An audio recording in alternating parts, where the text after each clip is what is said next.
एक बार फिर petrol diesel के दाम बढ़ गए हैं, जिसके बाद राजधानी दिल्ली में पेट्रोल 98 रुपये 64 पैसे हो गया है और डीजल 91 रुपये 58 पैसे प्रति लीटर मिल रहा है। मामले में ज्यादा जानकारी दे रही हैं हमारी संवाददाता स्कंदिता Mishra.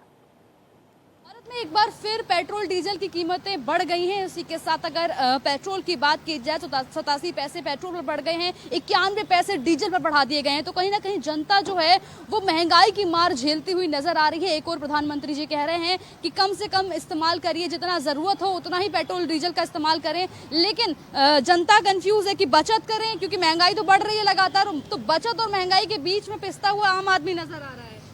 No, I have a different opinion. I think ऐसे हमारे देश के ऑनरेबल प्राइम मिनिस्टर पूरे भारत से जनता से अपील कर रहे हैं। Appeal, it's not a small thing. एक संत महात्मा आदमी हमारे देश को लीड कर रहा है और मैं तो उनको पर्सनली अपने मामा की तरह देखता हूँ। वो मेरे मामा, पूरे देश के मामा, कितना केयर करते हैं हमारे देश की जनता की।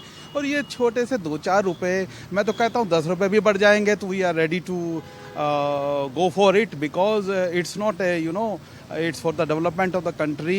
जिस वे में हमारे प्राइम मिनिस्टर देखते हैं, उनका विजन है, every citizen of India has to support him. वहीं कई लोग जो हैं वो वाहन का अभी भी अपने पर्सनल वाहन का, प्रधानमंत्री जी कह रहे हैं पब्लिक ट्रांसपोर्ट का ज़्यादा से ज़्यादा इस्तेमाल करिए, क्योंकि पेट्रोल डीजल हम दूसरे देशों से ले रहे हैं और इसी के कारण प्राइस भी बढ़ रहा है।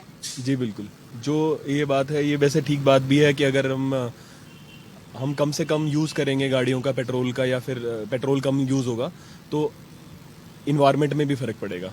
तो जैसे इन्वायरमेंट अच्छा रहेगा तो हम लोग डेली बेसिस पे जो हम फील कर रहे हैं बहुत गर्मी हो रही है, वो हो भी इसीलिए रही क्योंकि आजकल हर घर में इतनी गाड़ियां हैं कि एसी इतने चल रहे हैं। नॉर्मल घर में, एक घर में हर रूम में आपको एसी मिल जाएगी। जितने ज़्यादा एसी चल रहे हैं उससे ज़्यादा गर्मी ज़्यादा बढ़ रही है। कि जो चीज़ें हम दूसरे देशों से इंपोर्ट करते हैं, चाहे वो पेट्रोल डीजल हो, गैस हो, उनका कम से कम हम इस्तेमाल करें। चाहे सोने की बात की जाए, उसको लेकर भी प्रधानमंत्री ने कहा था कि 1 साल तक सोना ना खरीदें, विदेश यात्रा ना करें। तो जनता जो है वो कहीं ना कहीं अब पब्लिक जो प्रधानमंत्री की अपील है उसको मानती हुई नजर आ रही है। कैमरा पर्सन हुकुम के साथ स्कंदिता मिश्रा, भारत एक्सप्रेस।